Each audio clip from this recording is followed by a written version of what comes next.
Boa tarde, você vai assistir agora a gravação do comentário de rádio, feita ontem à noite e divulgado na manhã desta sexta-feira, 15 de agosto, por 210 emissoras. Lembre-se de se inscrever, se ainda não fez isso, estamos chegando a 3 milhões e 100 mil. E ao final de deixar o gostei ou não gostei. Vamos então ao comentário.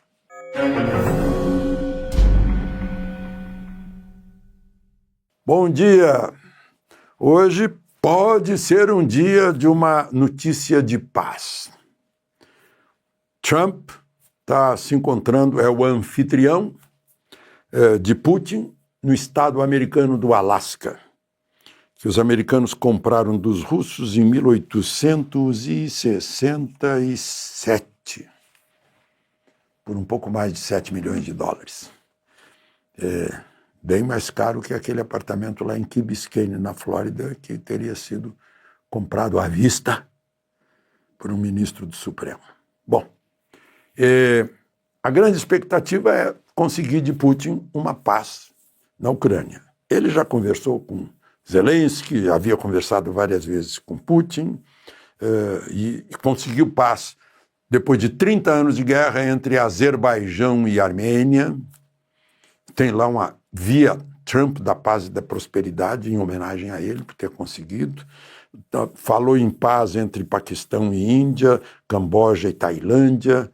O pessoal lá do Azerbaijão e da Armênia, ex-repúblicas soviéticas, vai encaminhar um pedido, uma sugestão para o Comitê do Prêmio Nobel da Paz, para o Trump. Claro que a despeito das brigas de Lula com Trump, né? Mas é briga de jabuticaba, não vou me ajoelhar, vou dar um truco, isso é, né, coisa meio... Eu acho que o mundo está achando tudo muito estranho, assim, a linguagem diplomática do chefe de governo e de Estado do Brasil. Mas, enfim, aguardemos o resultado lá no Alasca, é muito importante, porque a guerra na Ucrânia, que foi resultado de uma invasão russa, né, por causa de províncias onde há etnias russas, fala russo, até dinheiro russo, mas está dentro da Ucrânia, já teve lá os problemas com a Crimeia, né, ali é uma região complicada. Né. Em Yalta, ali pertinho, foi a grande conferência que ajudou lá no término da guerra. Stalin, Roosevelt, Churchill, né.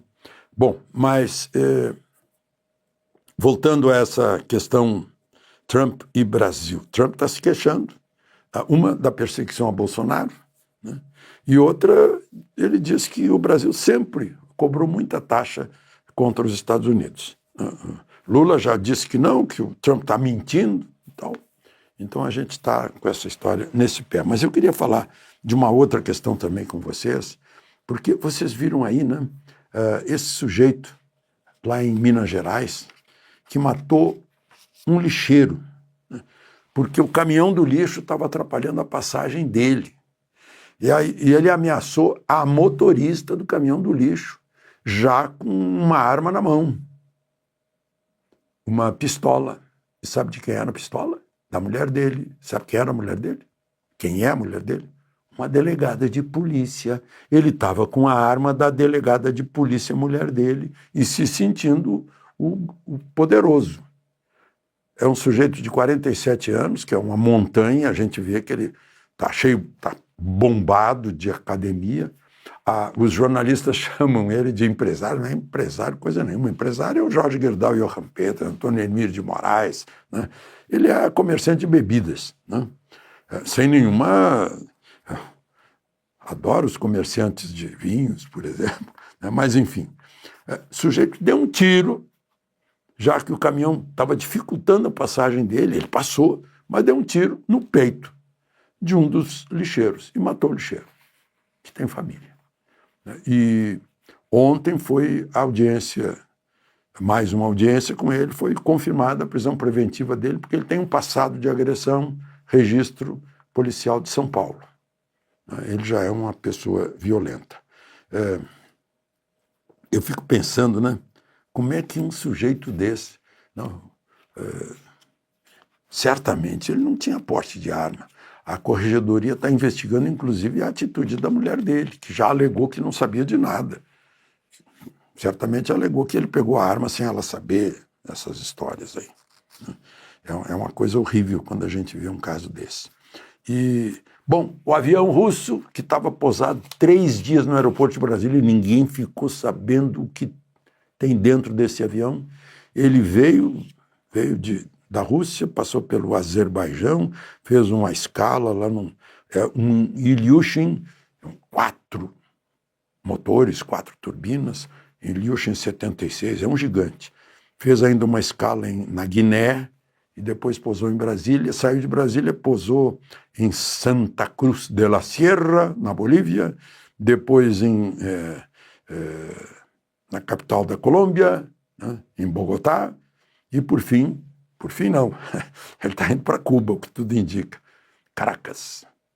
Esse avião não é da Força Aérea Russa, é de uma empresa de transporte aéreo, chamada Aviacom.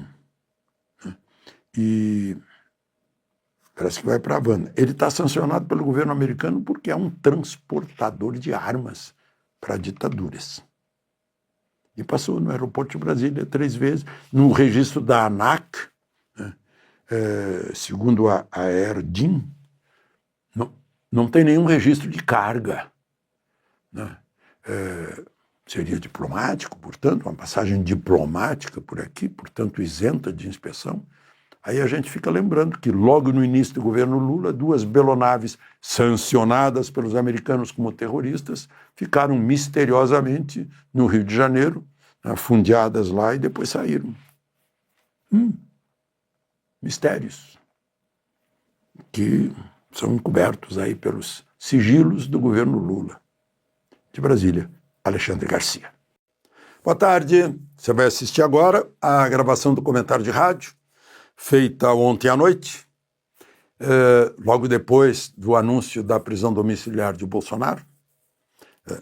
Eu não sei o que vai acontecer nesta terça-feira, mas a gravação foi publicada na manhã de hoje, terça-feira, 5 de agosto, em 210 emissoras. Lembre-se de se inscrever e, ao final, de deixar o gostei ou não gostei. Vamos, então, ao comentário.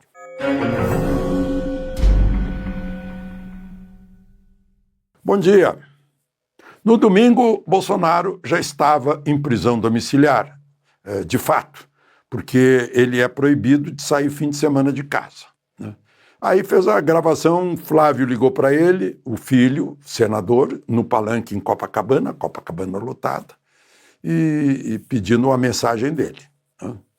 Ele gravou a mensagem, publicaram fotos dele de bermuda em casa mostrando a tornozeleira, e a reação foi ontem, no fim do dia, Moraes decretando prisão domiciliar. Então ele não pode mais sair de casa, ele está preso em casa, embora não condenado. Isso só dispara, eu não sei se no momento em que vocês estão me ouvindo já veio alguma coisa de Washington, porque o Departamento do Tesouro, que aplica a lei Magnitsky, já havia avisado que não ia ficar apenas em Moraes, né? Ou seja, Moraes com isso arrasta também, pode arrastar mais gente do Supremo, que pode ser uma tremenda inconveniência para aqueles que estão mais próximos dele. Os 2 que fizeram um discurso na reabertura, né, Gilmar e Barroso, né? Muitos colocam Dino também nisso. E mais, né, está arrastando também Lula, porque eu nunca vi tanto grito contra Lula como no domingo.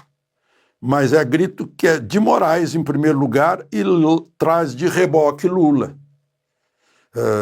Ou seja, o Supremo que tirou Lula da prisão e botou na presidência, como lembrou Gilmar Mendes, né, agora pode estar ajudando a um movimento de impeachment de Lula, como se ouviu nas ruas nesse domingo, né?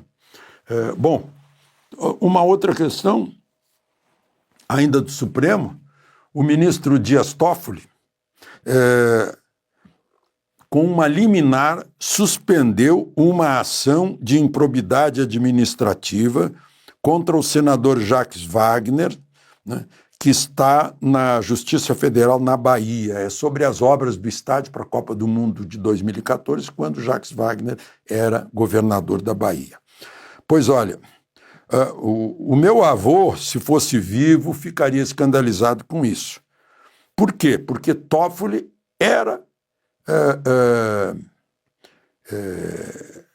advogado do PT, antes de virar advogado-geral da União e ministro do Supremo. E Jacques Wagner é o líder do governo do PT. Né?